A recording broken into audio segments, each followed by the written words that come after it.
Janaballabha Girivardhari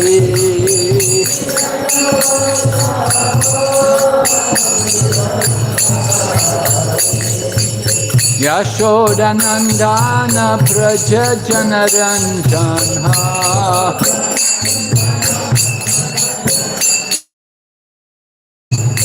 Yashodanandana Praja Janaranjana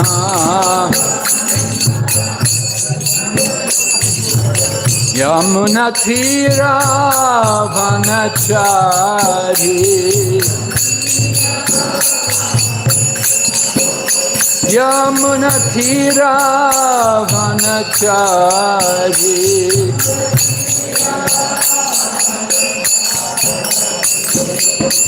Hare Krishna, Krishna Krishna, Hare Hare, Hare Rama, Rama Rama, Hare Hare.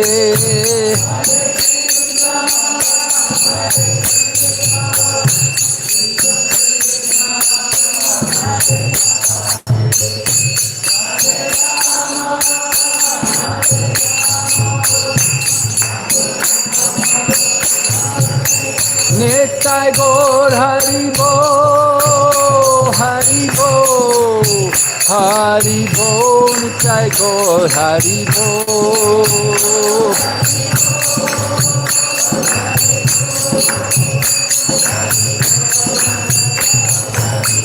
Jai Jai Prabhupada, Prabhupada, Prabhupada, Jai Jai Prabhupada.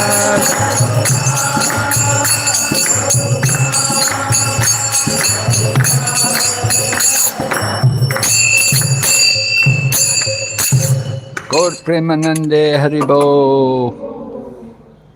Nama Om Vishnu Padaya Krishna Prestaya Bhutale Srimati Bhakti Vedanta Swami iti namane Namaste Saraswati Devi Kauravani Pracharine Nirvishesha Shunyavadi Paschacha Deshatarine Om Namo Bhagavate Vasudevaya Om Namo Bhagavate Vasudevaya Om Namo Bhagavate Vasudevaya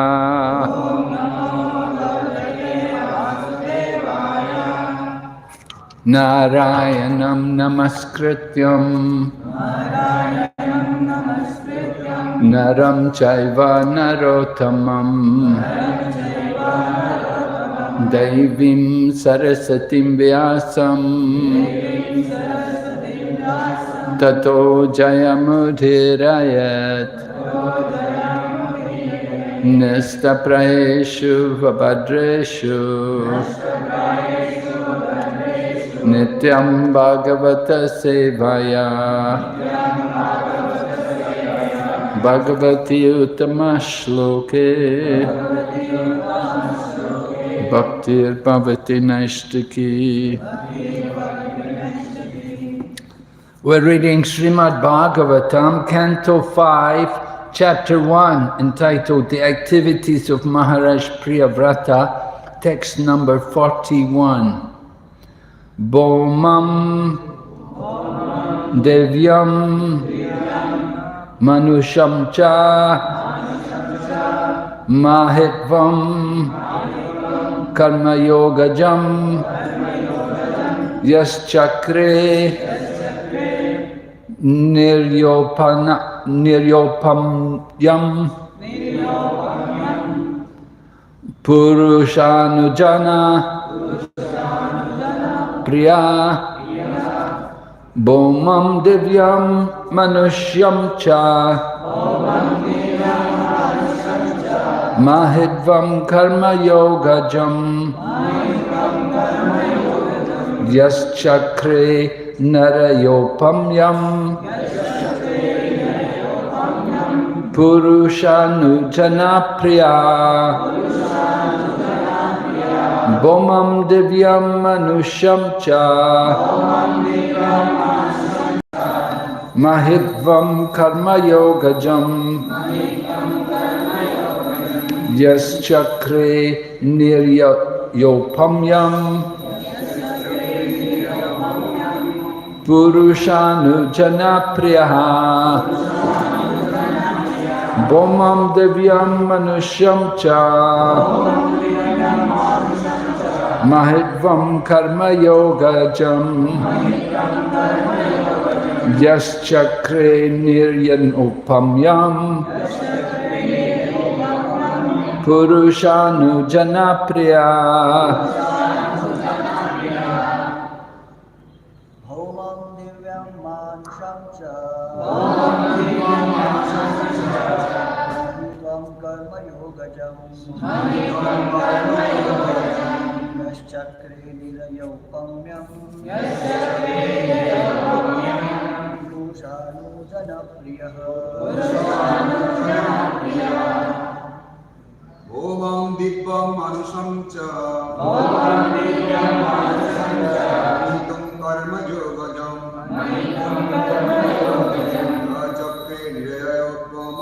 Yaschakre Nilayopamyam Purushanu Janapriyaha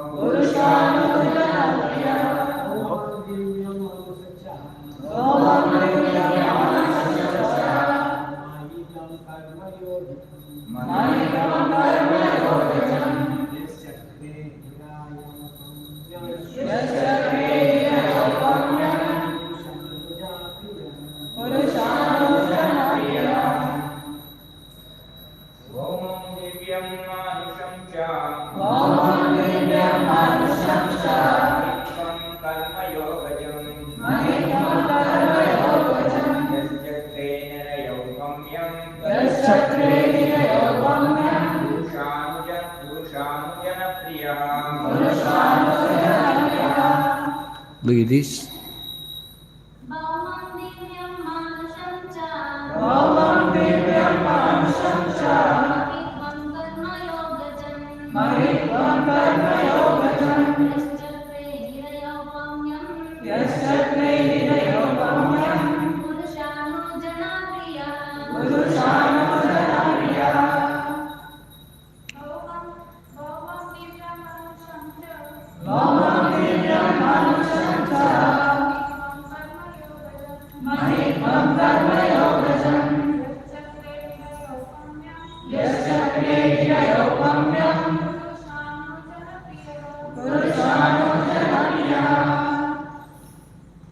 Bomam of the lower planets, Divyam, heavenly, Manusham, of human beings, Cha, also, Mahitvam, all opulences, Karma, by fruitive activities, Yoga, by mystic power, Jam, born, Ya, one who, Chakre, did, Niraya, withheld, Opamyam, comparison or equality, Purusha, of the Supreme Personality of Godhead, Anujana, to the devotee, Priya, most dear. Translation. As a great follower and devotee of the sage Narada, Maharaj Priyavrata considered hellish the opulences he had achieved by dint of fruitive activities and mystic power, whether in the lower or heavenly planetary system or in human society. You can repeat. As a great follower and devotee of the sage Narada, Maharaj Priyavrata considered hellish the opulences he had achieved by dint of fruitive activities and mystic power, whether in the lower or heavenly planetary system, or in human society. Purport by Srila Prabhupada. Srila Rupa Goswami has said that the position of a devotee is so super excellent that a devotee does not consider any material opulence worth having. There are different types of opulences on earth, in the heavenly planets, and even in the lower planetary systems, known as Patala. A devotee, however, knows that they are all material, and consequently he is not at all interested in them. As stated in Bhagavad Gita, Paramdrisva Nivartate, sometimes yogis and jnanis voluntarily give up all material opulences to practice their system of liberation and taste spiritual bliss. However, they frequently fall down because artificial renunciation of material opulences cannot endure. One must have a superior taste in spiritual life. Then he can give up material opulence. Maharaj Priyavrata had already tasted spiritual bliss, and therefore he had no interest in any of the material achievements available on the lower, higher, or middle planetary systems. Thus end the Bhaktivedanta purports of the 5th canto, 1st chapter of Srimad Bhagavatam, entitled The Activities of Maharaj Priyavrata. Omagyanata mirandasya gyananjana shalakaya chaksur unmilitanyena tasmai Shri Gurave Namaha. Shri Chaitanya manobhistam stapitam yena bhutale swayam rupa kadamayam dadati swapadantikam. Bandeham Shri Guru Shri Yata Padakamalam Shri Gurun Vaishnavamscha Shri Rupam Sagrajatam Sahagana Raganathan Vitam Tam Sajevam Sadvaitam Savadutam Parijana Sahitam Krishna Chaitanya Devam Shri Radha Krishna Padan Sahagana Lalita Shri Vishakha Nitamscha. Hey Krishna Karana Sindhu Dina Bandhu Jagatpate Gopesha Gopika Kanta Radha Kanta Namostate Tapta Kanchana Gaurange Radhe Vrindavaneshwari Vrishabhanu Sute Devi Pranamami Hari Priye Vancha Kalpatarubhyascha Kripa Sindhu Bhaevacha Patitanam Pavanebhyo Vaishnavibhyo Namo Nama. Jai Shri Krishna Chaitanya Prabhu Nityananda Shri Advaita Gadadhar Shivasadi Gaur Bhaktavinda. Hare Krishna Krishna Krishna Hare Hare Hare Rama, Rama Rama, Hare Hare. So we're hearing about the renunciation. What? Hindi translation अगर किसी को चाहिए तो Bengali translation पीछे तो कर रहे हैं बंगाली में वहाँ पे चल जाएगी बंगाली ट्रांसलेशन इसको चाहिए राजीव लोग वहाँ बैठे राजीव लोग कर रहे हैं प्लीज बंगाली बाकी जो के सामने आ जाइए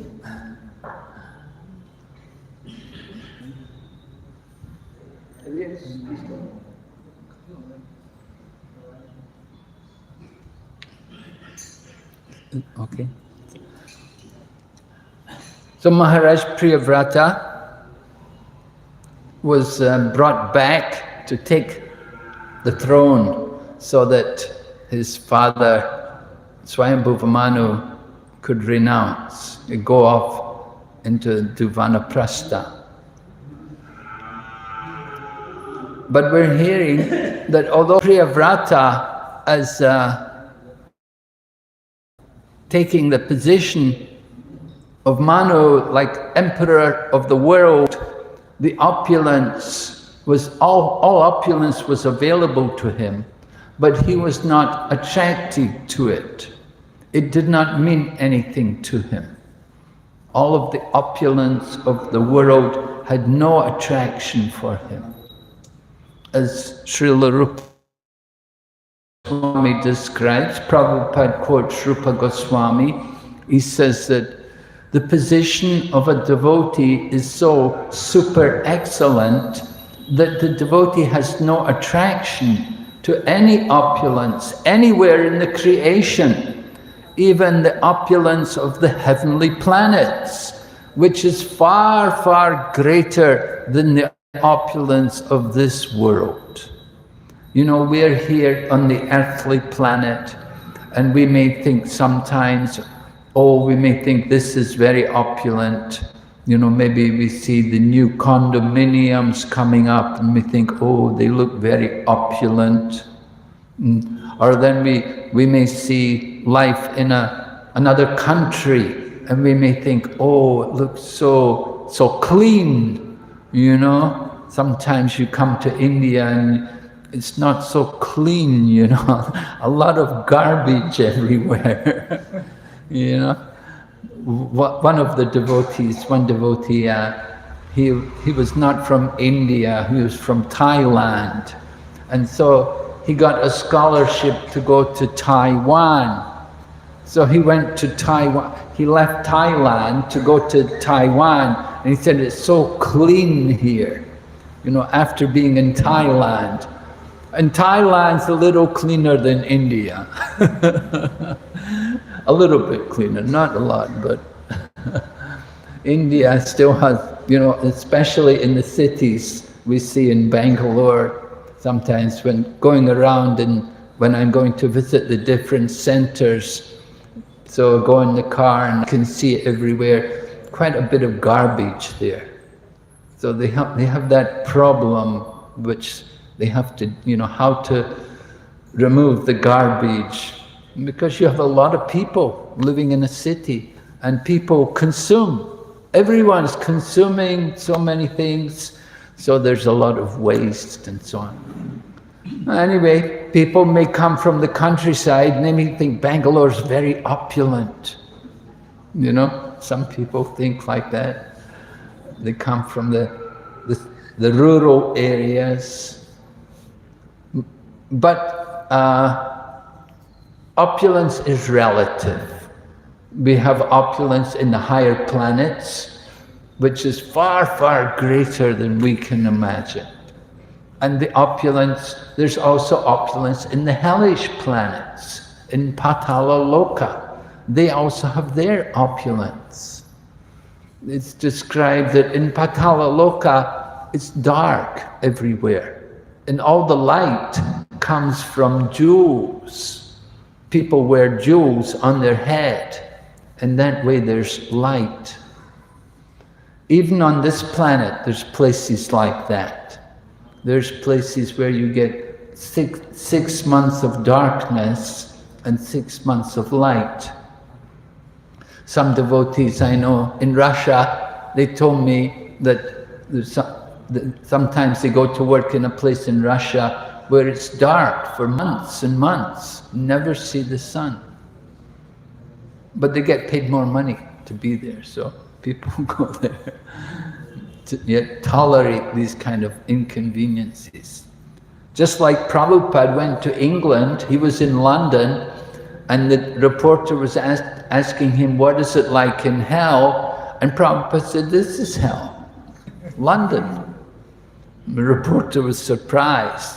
The reporter, the interviewer, being an Englishman, he wasn't aware that he'd been living in hell.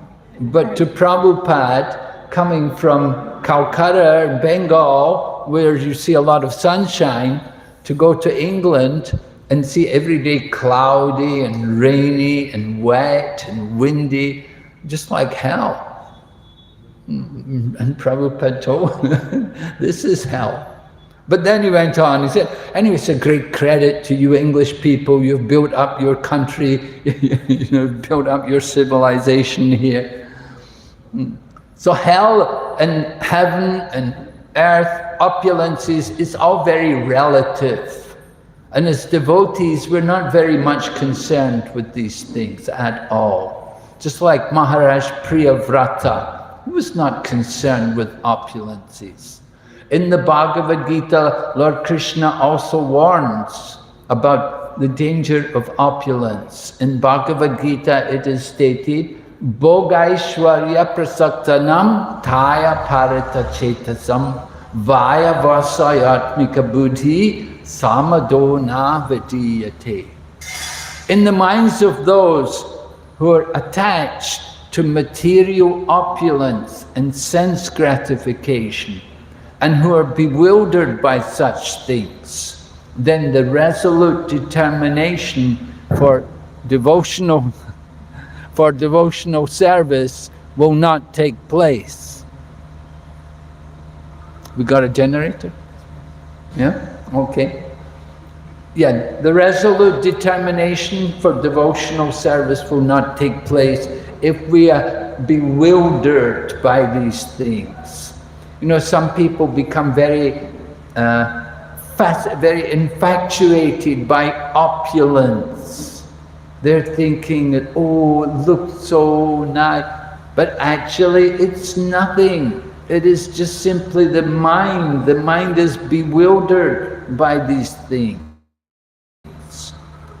And you can see how great devotees, they have no interest in this any kind of opulence. Kolaveka Sridhar, for example, is a nice example of a devotee who's really detached. He's indifferent to the opulence of the world. He was living in a very humble abode. His home was broken down almost, had holes in the roof, and his cloth was old and ragged, and even his water pot, he didn't have a nice copper water pot, he had an iron water pot. And so he was living in a very humble, very simple condition. And Lord Chaitanya, at one point, Lord Chaitanya sat on the throne of Vishnu, and he revealed himself to be the Supreme Lord. And then he was calling different devotees to come, and he wanted them to take some benedictions. And he told the devotees, go and bring Sridhar here. And the devotees were saying, Sridhar? Who's that? They didn't even know who Sridhar was. And Lord Chaitanya had to tell them, you go down there and you'll see there's a little shack, and you'll probably hear him chanting the holy name when you get near there. So the devotees went there and they found Sridhar, and true enough, Sridhar was there. He was chanting the holy name as he always did, practically day and night. He would be chanting the holy name. And they brought Sridhar to come and meet Nimai Pandit, or Sri Chaitanya Mahaprabhu as we know him. And Lord Chaitanya asked Sridhar, ask for some blessing, take a benediction from me. What would you like? Would you like a nice kingdom? Do you want wealth? Do you want property? Do you want another wife? Do you want, what? Tell me what you want. Anything, I can fulfill your desire. But Sridhar said, oh, why? Why I should want anything? He said, the bird is living in his nest, and the king is living in his palace. Everyone is enjoying or suffering according to their past activities. why I should ask you to change my condition.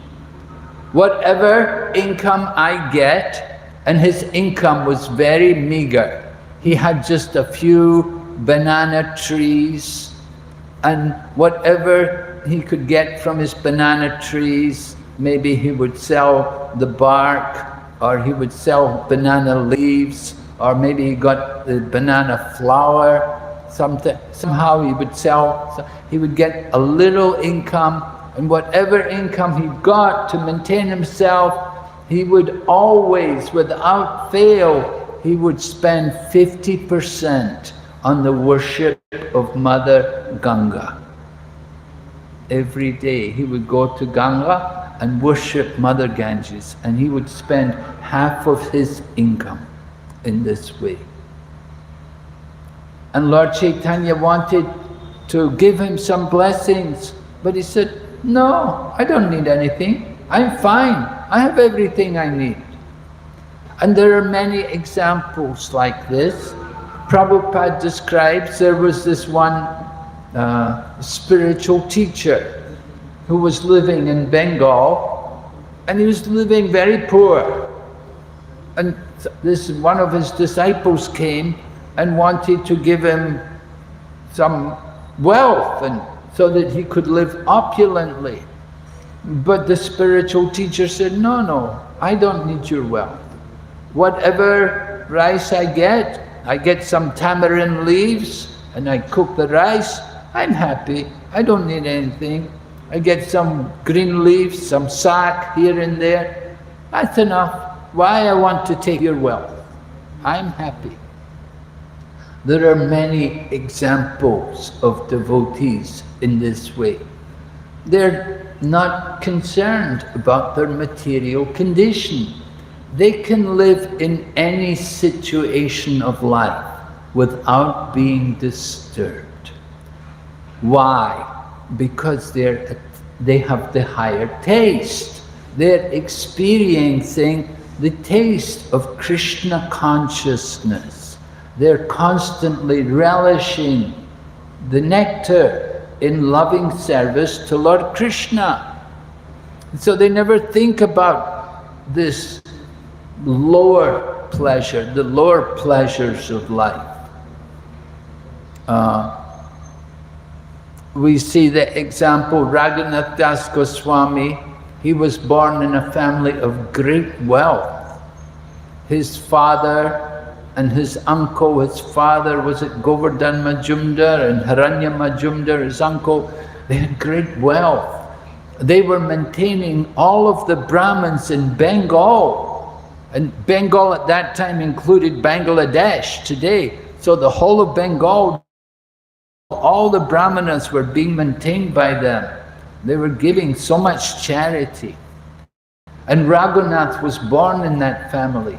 But Raghunath didn't like it. He wanted to leave, and he ran away. Of course, many times they brought him back, but finally he got free. And he got to Jagannath Puri, and he was living there with Lord Chaitanya. Then his father sent wealth. His father sent men and money to him. He thought, I don't want my son to be in any difficulty. I'll send him money, I'll send him servants. They can cook for him, they can take care of him. So Raghunath would arrange a feast. For a little while, he would arrange a feast, and he would invite all the sannyasis, including Sri Chaitanya Mahaprabhu. They would come and he would have a feast served to them. But then he decided enough, and he told them, all of you go back. And he sent them all back to Bengal. And then Lord Chaitanya asked, what's happening? We're not getting an invitation from Raghunath anymore. So they explained to Lord Chaitanya that, oh, he sent everybody back. He doesn't want us anymore. Lord Chaitanya thought, oh, very good. Then how is he eating now? He said, he gets his food. And Lord Chaitanya said, oh, okay. But then Jagannath temple, and he would beg prasad from the people coming out. But then he stopped doing that. And then Lord Chaitanya asked, where did Raghunath go? I don't see him anymore. He's usually standing at the door of the temple begging something, but I don't see him anymore. They said, yes. You know what he does now? He goes to the drains where they wash the different pots and so on, and he collects whatever pieces of rice are there at the drain. And he takes it and he washes it, dries it, and he's eating like that. He's eating whatever he can collect from the drains. And in this way he's maintaining his life. And when Lord Chaitanya heard this, he said, oh, very nice. And Lord Chaitanya went to find Raghunath. And he said, you are feasting and not inviting me. And Lord Chaitanya took some of that food and ate it. So Raghunath, like that, he was very renounced. Now Prabhupada in the purport, he talks that sometimes jnanis and yogis may renounce, but they're not able to maintain the vow of renunciation. They try to give up opulence, and they try to renounce, but they get some difficulties. Again, they go back to material life. And we see sometimes how yogis and so on, they renounce the world, because according to their philosophy, the world is not real. They will say, Brahman Satyam Jagat Mithya. The world is not real. The world is false. And saying like that, they go off to the mountains and they go and live in the Himalayas in a cave. But then after some time, they again come back. And again, they will take up some welfare activity. They will open a school. They will open a hospital, or they will do some, some kind of social activities for the benefit of the people in a mundane way, not spiritual. So initially they had renounced the world, but they're not able to maintain that vow of renunciation because they had not, as Prabhupada explains here, they did not have the higher taste. They just simply had the taste. They renounced, give up everything, but they had no taste of anything superior. And therefore, they were not able to maintain the vow of renunciation. We even see in our Krishna consciousness movement that sometimes it happens that young men come to our Krishna consciousness movement and they want to renounce, right? They want to renounce. No, I don't want to marry. No, I don't want to work. I don't want, like this. And when they're like 20 or 25, they're saying, no, I'm going to be brahmachari, right? And then when they get to 40, they think, maybe I should get married. The mind, the problems come. And that is one of this happened in Prabhupada's time. In Srila Prabhupada's time, all of the devotees were young. I joined when I was 21. So we were all young people. And we had the mood to renounce, because we'd come to Krishna consciousness. We were really going away from the material world. We didn't want to be part of the materialistic society. We thought, I don't want to be in that rat race, working in the multinational companies, just a rat race. I don't want any part of that kind of life. And we would come to Krishna consciousness. So initially we felt quite renounced, But as time goes on, then you start to consider, how to live and how long can you maintain that kind of renunciation. Just like when we were young, we were going out distributing books, and we would go out every day on Harinam Sankirtan and do book distribution. So it's not very many people who can maintain that kind of activity throughout their life. That you have to find some activity which is giving you more engagement, more intellectual engagement. You have to take up some preaching work and that kind of thing. So not everyone is able to find their place, to find the activity which is suited for them. Some people can do it. Some people, they go in the kitchen and they cook, and they'll cook their whole life, and they're happy to cook for Krishna. And other people will worship the deities. They'll do deity worship their whole life, and they're happy to do that. But not everyone. Sometimes they may be happy doing it initially for some time, but then some point somehow the mind goes and they're not able to remain fixed in that service.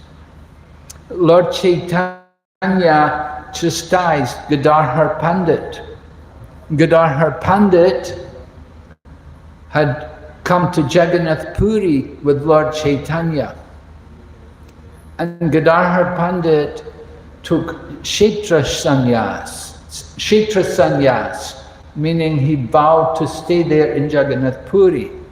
But then Lord Chaitanya decided he would travel in South India and go to Vrindavan and so on. Gadadhar Pandit said, I'm coming with you.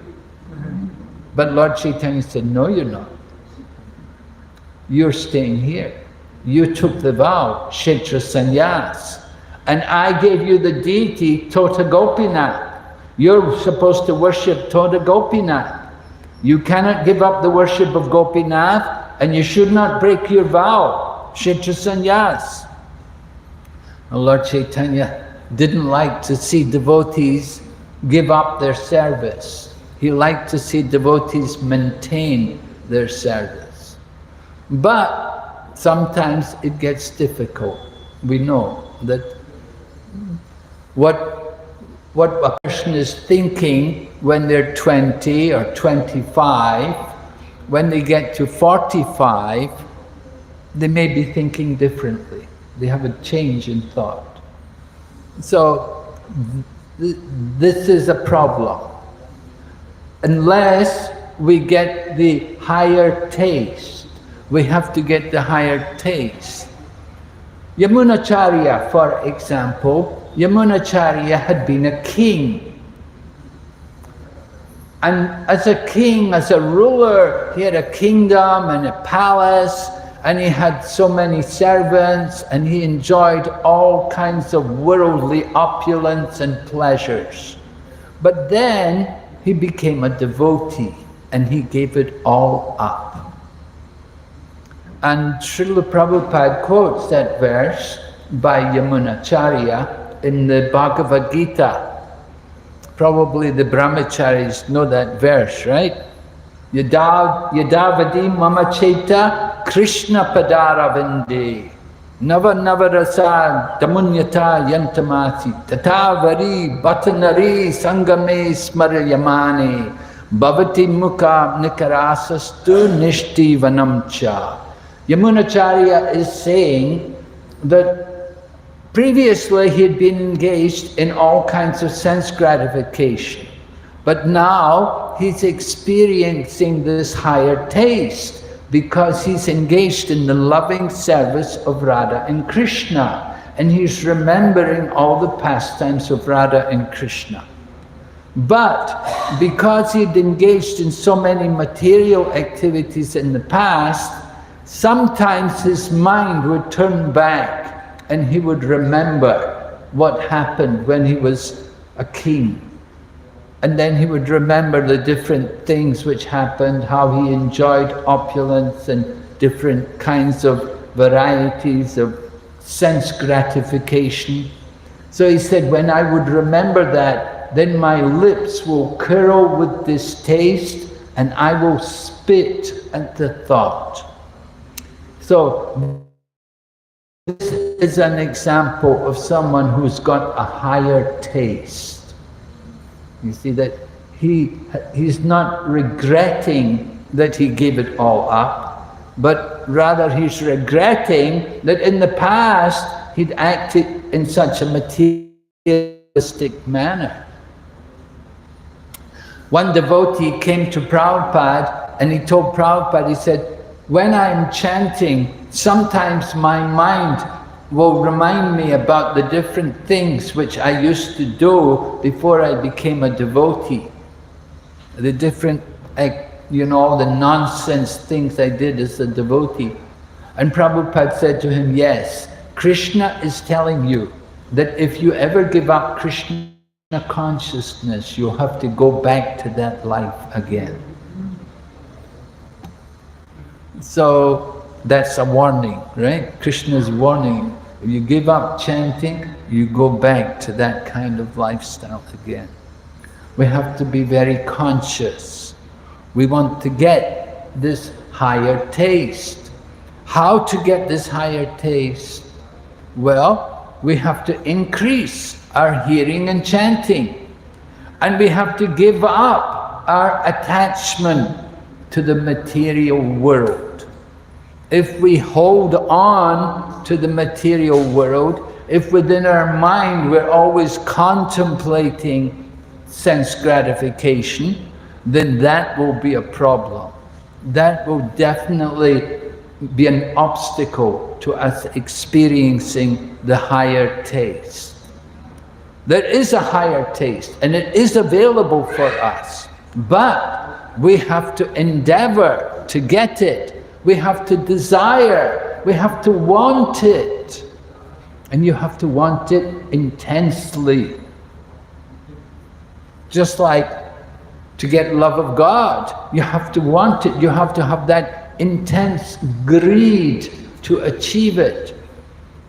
They use the word loyang.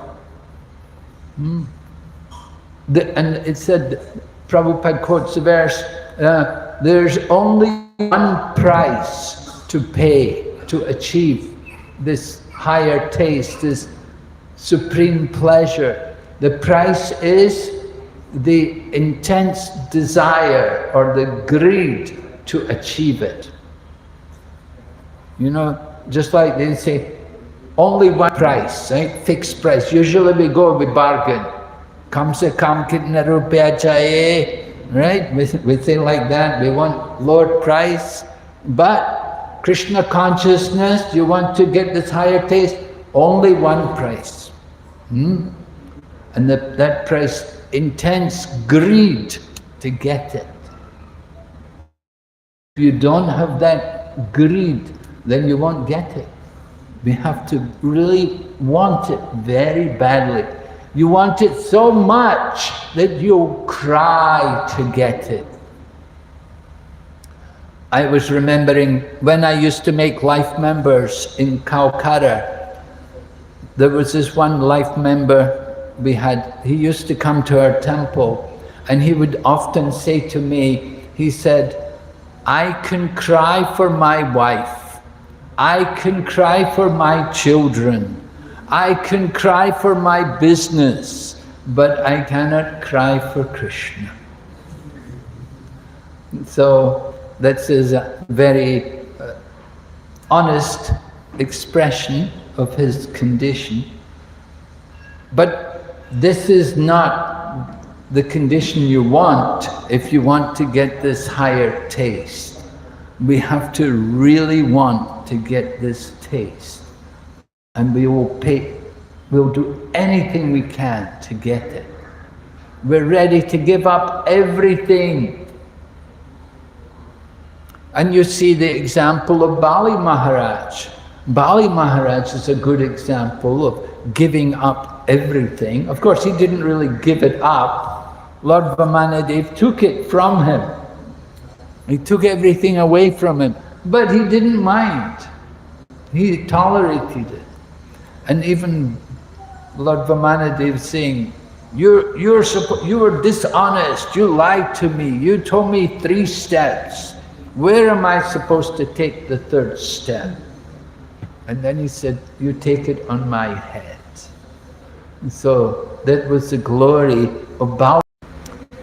Of course, we don't have to give up everything, but don't be attached to it. That is the point. If you're attached to it, if you're bewildered by it, then it's not good. We have to recognize it's all Krishna's. Krishna gives and Krishna takes. So if Krishna takes from you, why lament? Krishna gave you. Prabhupada said, God has 10 hands. With 10 hands, if he wants, he can give you so much, and he can also take so much. We should surrender to Krishna. What does Krishna want? We're just his servant. He may give, he may take. Don't be attached to the opulence. Be attached to service. That is the point. We want to become fixed in service to Krishna. That we can serve Krishna in any condition, with opulence or without opulence. Prabhupada could go to America, he didn't even have mridanga. I don't know if he even had kartals, I don't know. But he would go in the park and he would chant. And he didn't have big books. They had a little, he printed a little Back to Godhead, Gestetner style, it was run off on a Gestetner machine. Very simple. But Prabhupada's not complaining. He's happy. It's his service. We don't consider the material conditions. Devotee should not be disturbed. Whatever condition Krishna places us in, our business is the same. Right? Narayana parasarve nakutaschinya vibyate swarga apavarga narakesh vapito yata darshana. Devotee of Krishna doesn't see any difference between heaven and hell and liberation. Wherever he goes, the business is the same. Chanting Hare Krishna, preaching Krishna consciousness. There's no difference. You're here in Bangalore, or you go to Los Angeles, or you go to Mayapur, or you go to Badrikashram, wherever you go, business is the same. You chant Hare Krishna, preach Krishna consciousness. No difference. So we have to develop that kind of consciousness.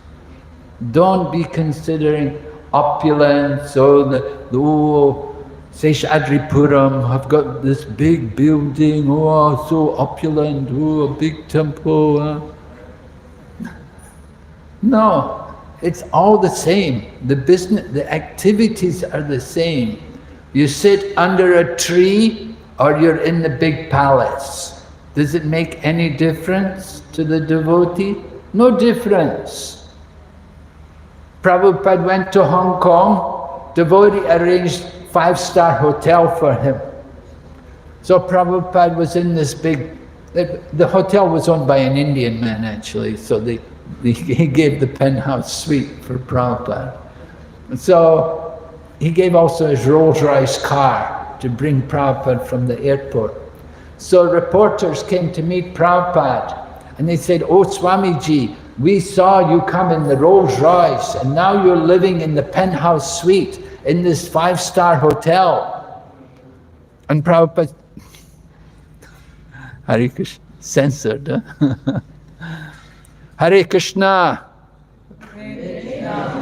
Hare Krishna. Okay, bye. Prabhupada said to the reporters, if I was to sit under a tree, you would not come to see me. But because I'm in the hotel and I came in the Rolls Royce, so you're all here today. Yes. But no different. For Prabhupada, there's no difference. The reporters, they saw difference. But Prabhupada's not thinking any different. His business is the same. Tell them about Krishna. And similarly, in London, in 1971, I remember these reporters came, and at that time, there was a lot of publicity about gurus from India. And there was that one man in Pune, he'd gone to America, and he had a big fleet of very expensive motor cars in his community, which he'd made over in America or Canada, I can't remember. Anyway, he'd ran out of Pune to avoid the tax, and he'd gone off to America, and he had a big fleet of motor cars, and then there was other people, different gurus who were very opulent. And then Prabhupada came to London, and Prabhupada's living with us in our little rented house in London. And Prabhupada was living with us, and of course people in London know that we were going every day in the street and doing Harinam Sankirtan. And they would see us regularly distributing our little magazine for a few coins. And so the reporters came to ask Prabhupada that, what do you think of all these gurus having all of these big cars? And Prabhupada said, well, the one on the bicycle may be a cheater. You cannot judge who is the bona fide guru just by the vehicle which they ride in. The person riding the bicycle may be a bigger cheater than the man in the motor car. You cannot judge by material circumstances. So Prabhupada didn't criticize them, but he was educating the newspaper reporters. He wanted them to understand the principle that the spiritual teacher is not understood by how many cars he's got. And similarly, it doesn't matter how many disciples they have. That's not how you judge who is the most advanced, the most elevated spiritual teacher. You have to hear from them. Hearing is the important principle. You hear from them, and then you can understand what is actually their position. So that is the real business of devotees. Our business is to speak, right? To tell people about Krishna. Opulence, mystic powers, all of these things, not very important for devotees. Then when they would ask Prabhupada about mystic powers, Prabhupada would point to all the devotees and say, this is my mystic power. That all of these people, they were all meat eaters and typical materialistic people. And now they're completely devoted to Krishna and they're in love of God. I said, so that is my mystic power, that I could change them. So that is the great opulence, to be able to change someone, to bring them out of material life, to get them to give up the path of sense gratification and give them Krishna consciousness. Okay, are there any questions? Anyone?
Can you hold it up to your mouth? Yeah.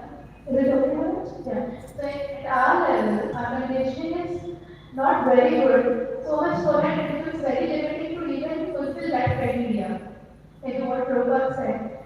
So how do we, and at the same time we don't have taste for Krishna consciousness also. So how do we continue our bhakti with the sense of motivation, enthusiasm, and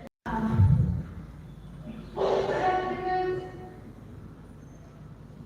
I'm not so attached to Krishna, whatever it is. Just like my mind is somewhere, my mind is very big waves, moving here and there. It's very difficult to sort of manage my mind.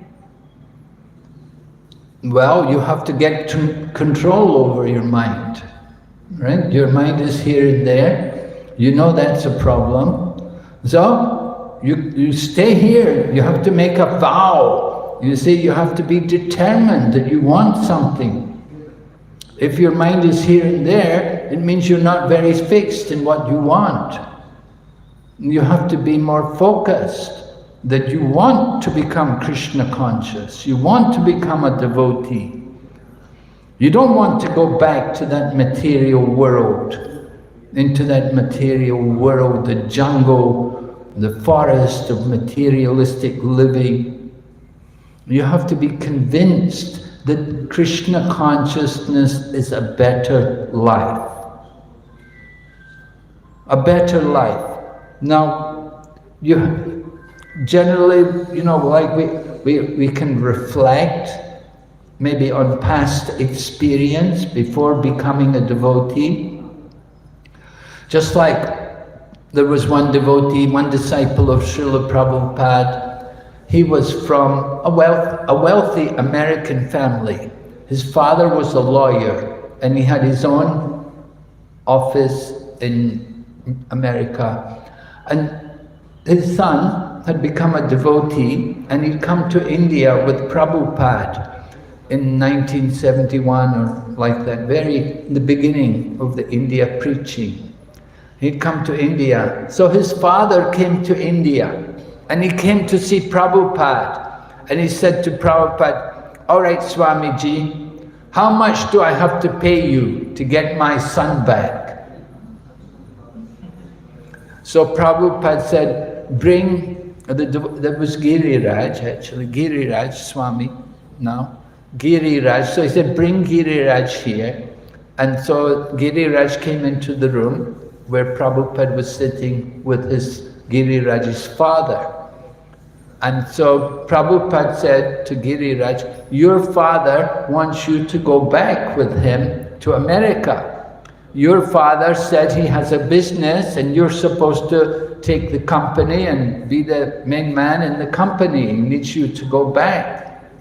And Giriraj said, "I won't go, Prabhupada. I'm not going to go." Why? And Prabhupada said, "Why?" He said, "My mother and father, they always fight and argue with each other. My sister, she's just has so many boyfriends, and she, you know, the way she lives." And he said, "I can't go back to that life again." And so Prabhupada turned to his father and said, "He doesn't want to go. What can I do?" So when you are convinced that this is a better life, then you can really go forward in Krishna consciousness. You have to understand what is Krishna consciousness, what is this life of Krishna consciousness. It's a life away from sinful life. We're giving up all sinful life, right? No intoxication, no gambling, no illicit sex, no meat, fish and eggs, these things. And waking up early in the morning, coming to temple, doing these things. It's a very different way of living from a lot of people, materialistic people. They're all thinking how to make money, how to get rich. And the devotees thinking how to get bhakti, how to get devotion, how I can get love of Krishna. We're not thinking about God, we're not thinking about money, we're thinking about Krishna. So you have to consider what kind of life do you want? Do you really think the material world can give you a better life? People work so hard to get money. Are they happy? Even if they get money, not everyone gets money, of course. But some people have that karma, they can make money easily. So if you have that karma, you'll get it as a devotee anyway. You don't have to give up being Krishna conscious. If you're meant to be rich, even as a devotee you'll be rich. But you'll be a devotee. But if you go to the material world, you become rich. Does it mean you'll be happy? You'll still have the material world, the rat race, the envy, the competition. It's not a very pleasant world. I don't know why you would want to go back into the material world. We have to be convinced that there's something more, something special in Krishna consciousness, that you never want to give it up, whatever happens. Thank you, Maharaj. Yeah?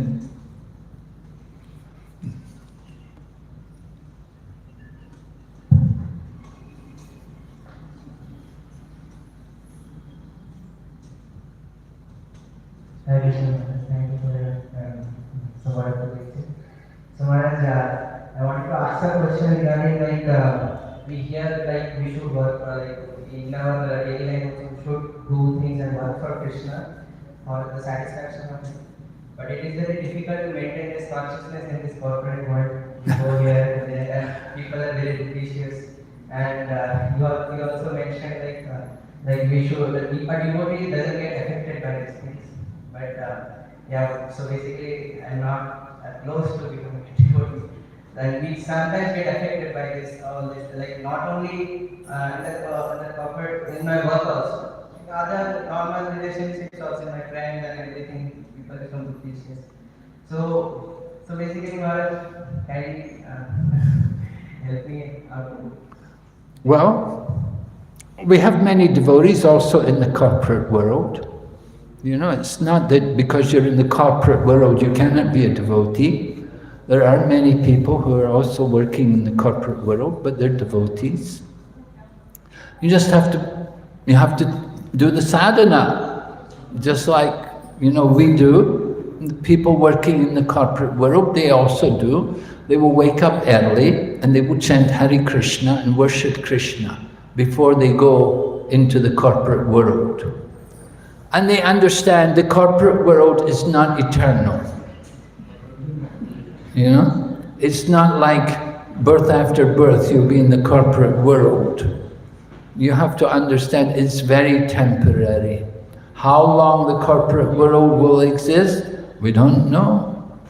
And what is your position in the corporate world? How long are you guaranteed a job there?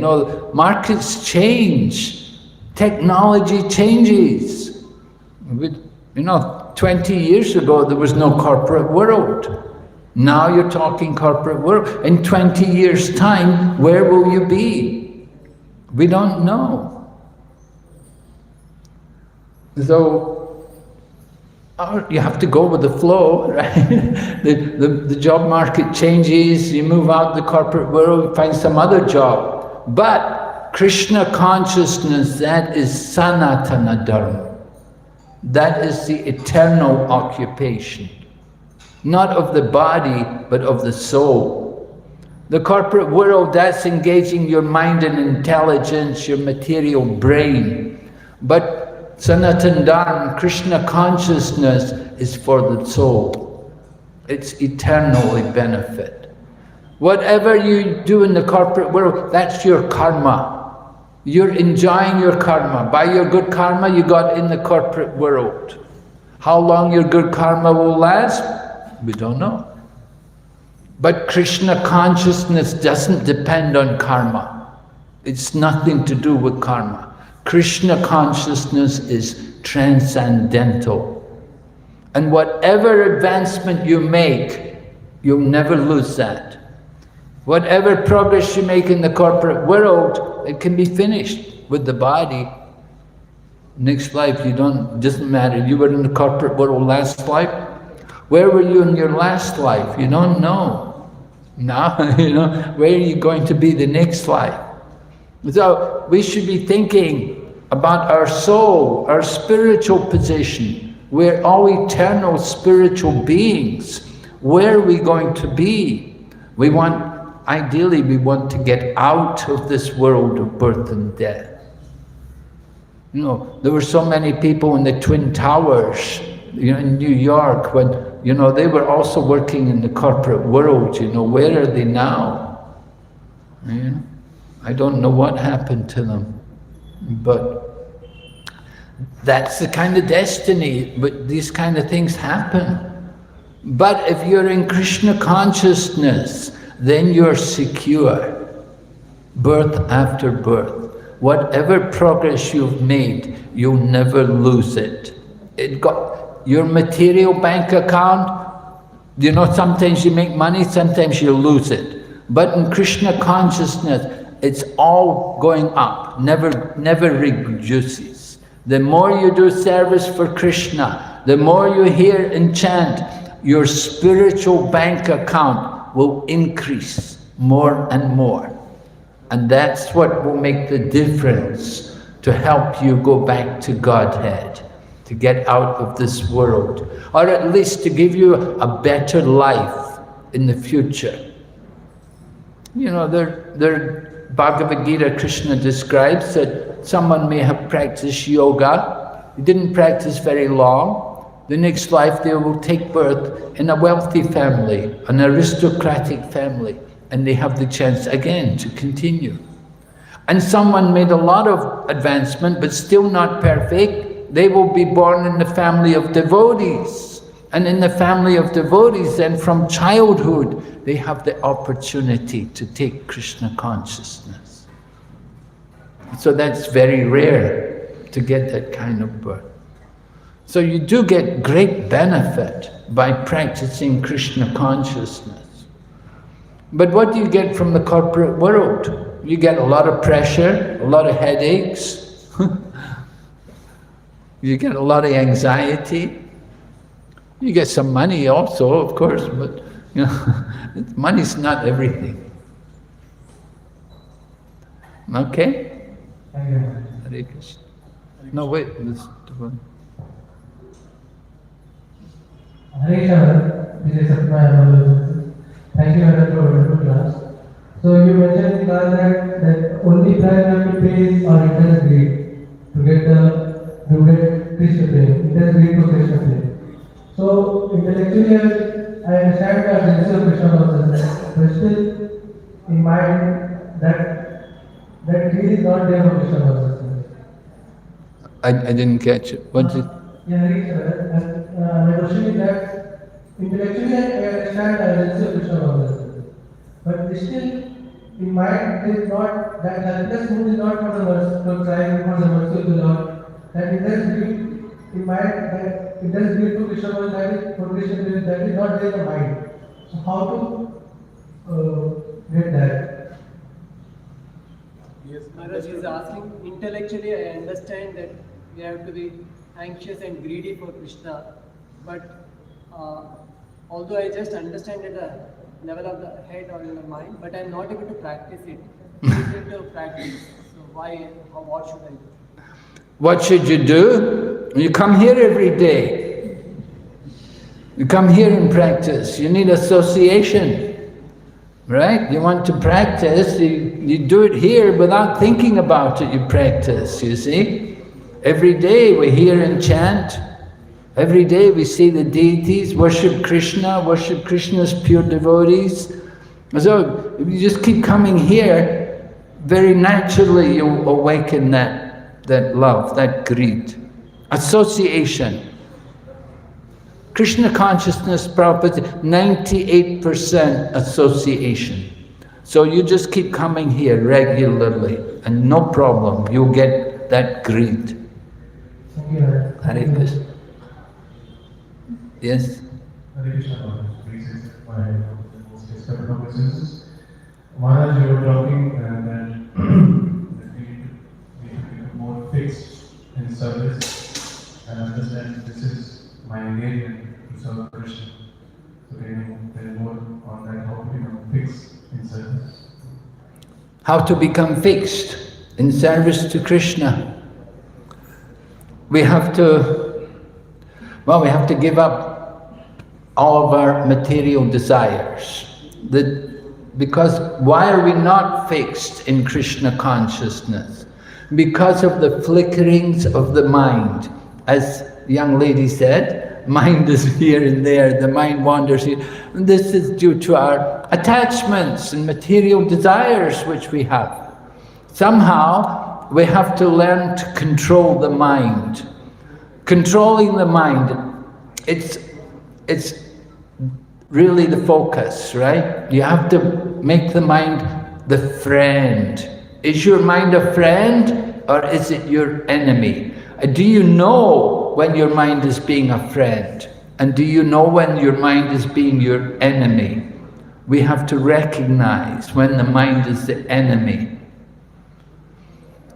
So the mind, we say, like a wild animal.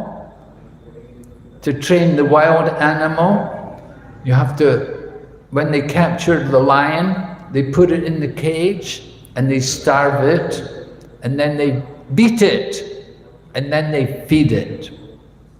So the lion thinks, this man is very powerful, put me in the cage, kept me in the cage for many days, no food, I was very hungry, and then he beat me. And now he's feeding me, so I have to do what he says. So we have to deal with our mind like that. You have to beat the mind, starve the mind. First of all, starve it, and then beat it, and then feed it, right? So how do we starve the mind? You neglect the mind. When the mind says, oh, don't go to the temple, oh, don't chant, oh, don't listen to the mind, right? Just neglect the mind. The mind says, let's go to party, let's go to bar, let's eat this. And neglect the mind. Just neglect the mind. Don't listen to the mind. The mind will always tell us so many things. Go to cinema. Oh, no. We have to just learn to discipline the mind. And then beat the mind. How do you beat the mind? You make it do what it doesn't want to do, right? The mind doesn't want to chant, you chant. The mind doesn't want to go to temple, you go to temple. We have to just learn how to control the mind, how to make the mind obedient for our spiritual benefit. So training the mind, very important, because the very first thing in devotional service, to fix the mind on Krishna. And Prabhupada said, everything depends on the attitude. Our attitude has to be right. So we have to want to become a devotee. We have to want to become Krishna conscious. That's very important. If we think, oh, it doesn't matter, I'll be Krishna conscious next lifetime. No guarantee. We don't know what's going to happen, Kali Yuga. So take advantage. Okay, Hare Krishna. Srila Prabhupada ki, Srimad Bhagavatam ki, Gaur Premanande. Krishna, we have to thank the Guru